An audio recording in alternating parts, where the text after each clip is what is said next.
जानते हैं कि योगी आदित्यनाथ की एबीसीडी क्या है?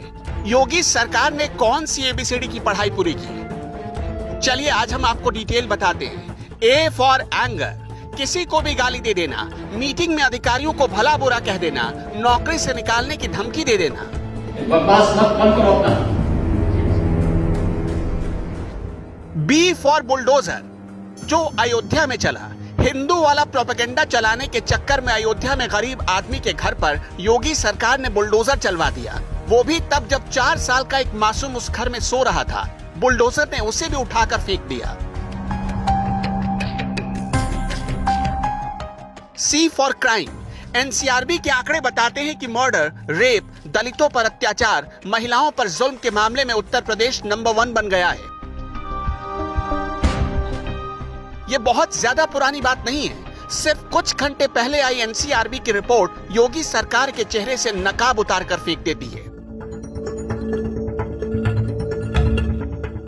D for death of democracy, नामांकन करने जा रही महिला का लखीमपुर खीरी में चीरहरण हुआ, पुलिस देखती रह गई। सरकार मौन होकर अपने गुंडों को शह देती रही। नौकरी मांगने वालों को लाठी से पीटा गया, फर्जी गिरफ्तारियां हुई और फर्जी एनकाउंटर का दौर चरम पर रहा। हाथरस में एक बेटी को रातों रात जला दिया गया और मीडिया कवरेज करने गए लोगों को रोका गया ताकि सच सामने ना आ सके। विरोधियों की आवाज दबाने की कोशिश हुई, कभी अखिलेश यादव तो कभी प्रियंका गांधी और कभी राहुल गांधी। इस सरकार के ऑर्डर पर धक्का मुक्की तक की गई। ब्लॉक प्रमुखों के चुनाव में क्या हुआ, लोगों ने इसे भी बखूबी देखा। इटावा में सिटी एसपी को सरेआम थप्पड़ मारने वालों की पांव पुजाई हुई। काकादेव थाने के हिस्ट्री शीटर के पांव पूजे गए और उसे बीजेपी में अधिकारी बना दिया गया था। एक हिस्ट्री शीटर को थाने से ही बीजेपी नेताओं ने भगा दिया, पुलिस कुछ नहीं कर पाई।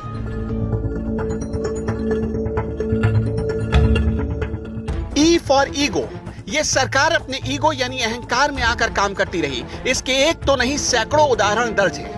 पत्रकारों को गाली दी गई, उन पर फर्जी मुकदमे लादे गए। जिसने भी योगी सरकार के खिलाफ जुबान खोली वो जेल पहुंच गया। आजम खान जैसे लोगों पर झूठे मुकदमे लादकर उनके खिलाफ बदले की भावना से कार्रवाई की गई। मुख्तार अंसारी हो या फिर अतीक अहमद, योगी को जिससे भी बैर था उन्होंने सिर्फ अपने ईगो को संतुष्ट किया।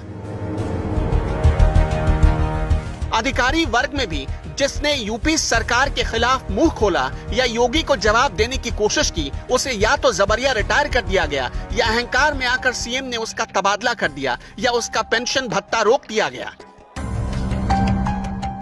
याद है ना गौतम बुद्ध नगर के डीएम जिन्होंने कोरोना के बीच मीटिंग में सच बोल दिया तो योगी ने कुछ ही घंटे के भीतर उनका तबादला करवा दिया।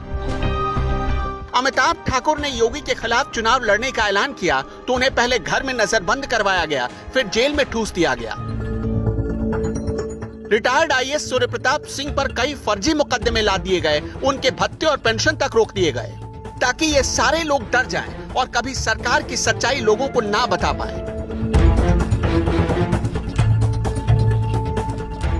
एफ फॉर फेक प्रोमिसेस, यानी झूठा वादा।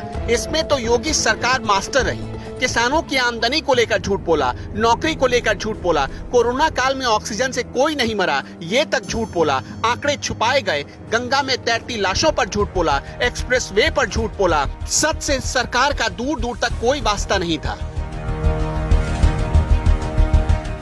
अखिलेश यादव के काम का फीता काटते रहे योगी आदित्यनाथ और खुद का झूठा प्रचार करते रहे।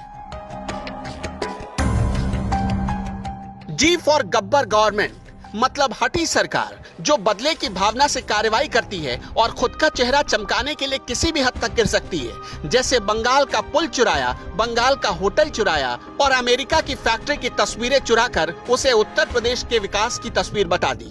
दुनिया हंस रही थी इस चोरी पर, लेकिन सरकार के अधिकारियों और खुद सरकार में जरा भी शर्म नहीं था, जो कम से कम इस पर सफाई ही दे देती। किस मुंह से सफाई देती?